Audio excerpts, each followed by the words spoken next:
नमस्कार. आज आपण मुगाची डाळ टाकून कांद्याची पातीची भाजी बघणार आहोत. करायला अगदी सोपी व खायला एकदम टेस्टी. ही भाजी तुम्ही टिफिनला सुद्धा देऊ शकता. अगदी झटपट रेडी होते. आणि हल्ली बाजारात पालेभाज्या भरपूर आलेल्या आहेत. मेथीची भाजी, कांद्याची पात. तर अशा वेळेस आपण पालेभाज्या हे करून खाल्ल्याच पाहिजे. चला तर मग जास्त वेळ न घालवता रेसिपीला सुरुवात करूया.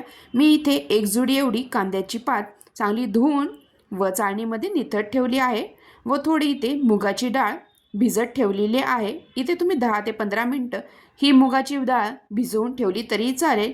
मुगाची डाळ हलकी असते त्यामुळे शिजायला जास्त वेळही लागत नाही. आता ही कांद्याची पात आपल्याला चांगली बारीक चिरून घ्यायची आहे. ते अशा प्रकारे मी ही पूर्ण कांद्याची पात ही बारीक चिरून घेणार आहे.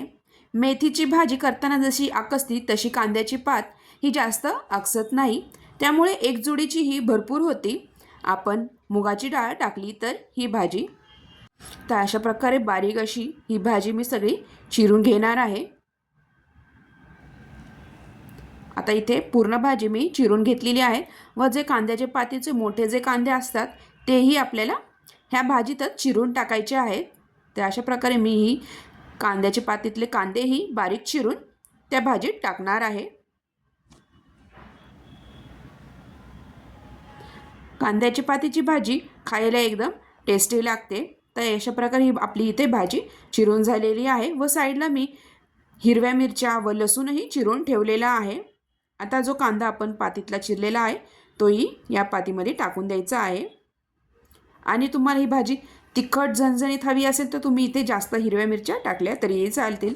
आपण हिरव्या मिरचीची ही कांद्याची डाळीतली भाजी करणार आहोत. आता एका पॅनमध्ये आपल्याला थोडेसे तेल टाकायचे आहे.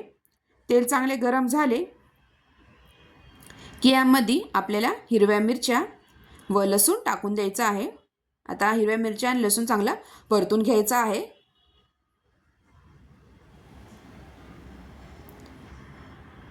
तुमच्या आवडीनुसार इथे तुम्ही हिरव्या मिरच्या कमी जास्तही करू शकता. आता लसूण आणि मिरच्या चांगल्या तेलामध्ये परतल्या गेलेल्या आहेत. आता इथे आपण जी कांद्याची पात बारीक चिरलेली होती ती आता कांद्याची पात आपल्याला यामध्ये टाकून द्यायची आहे. तर सगळे मी इथं कांद्याची पात चिरलेली यामध्ये टाकून देणार आहे व चांगले आपल्याला इथे मिक्स करून घ्यायचं आहे. तर ही पात मी चांगली मिक्स करून घेणार आहे. तर मीठ आपल्याला लगेच इथे टाकायचं नाही. आता आपण जी डाळ भिजत ठेवलेली होती 10-15 मिनटं ती डाळही आपल्याला यामध्ये टाकायची आहे. तर ही मुगाची डाळ असल्यामुळे शिजायला जास्त वेळ लागत नाही, लगेच शिजते वाफेमध्ये. तर मिक्स करून घ्यायची आहे व आपल्याला इथे मिक्स चांगली झाली की झाकण लावून 5-7 मिनटं ही भाजी अशी शिजून द्यायची आहे. तर झाकण लावून मी ही भाजी अशीच 5-7 मिनटं शिजून देणार आहे. तर मीठ न टाकता ही बघा पाणी सुटलेले आहे या भाजीला. आता ह्यामध्येच आपली इथं जी डाळ टाकलेली आहे मुगाची ती शिजते, चांगली मऊसर होते. त्या चांगले पुन्हा मिक्स करून घेणार आहे व इथे आपल्याला आता चवीनुसार इथे मीठ टाकणार आहे. तर मीठ टाकल्यानंतर पुन्हा आपल्याला चांगले मिक्स करून घ्यायचं आहे. आता मीठ टाकल्यानंतर पुन्हा या भाजीला पाणी सुटते.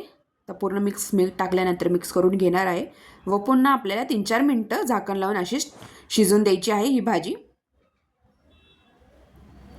तर मी पुन्हा झाकण लावून ही भाजी 3-4 मिनटं अशी शिजून देणार आहे. तर पाणी ओलसर अजून आहे ही भाजी.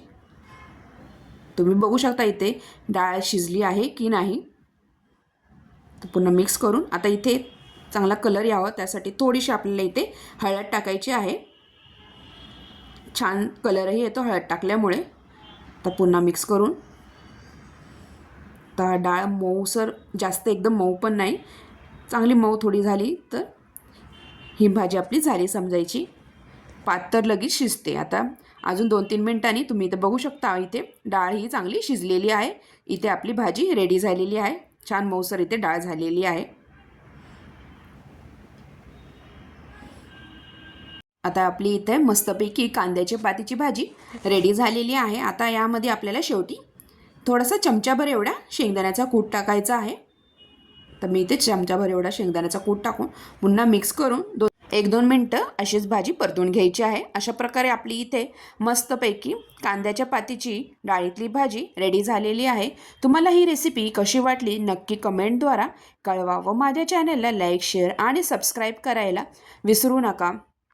आणि हो, जर तुम्ही माझ्या चॅनलवर जर नवीन असाल तर प्लीज चॅनलला सबस्क्राईब करा आणि बेल आयकॉनवर क्लिक करा, जेणेकरून तुम्हाला माझ्या चॅनलवर अशाच नवीन नवीन रेसिपीज बघायला भेटतील. तर बघा, मस्त इथे कलरही आलेला आहे कांद्याच्या पातीला. झटपट रेडी होते, जास्त वेळही लागत नाही या भाजीला. तुम्हीही अशा प्रकारे कांद्याच्या पातीची भाजी नक्की ट्राय करून बघा व तुमची भाजी कशी झाली नक्की कमेंटद्वारा कळवा. पुन्हा भेटूया अशाच नवीन रेसिपीसोबत.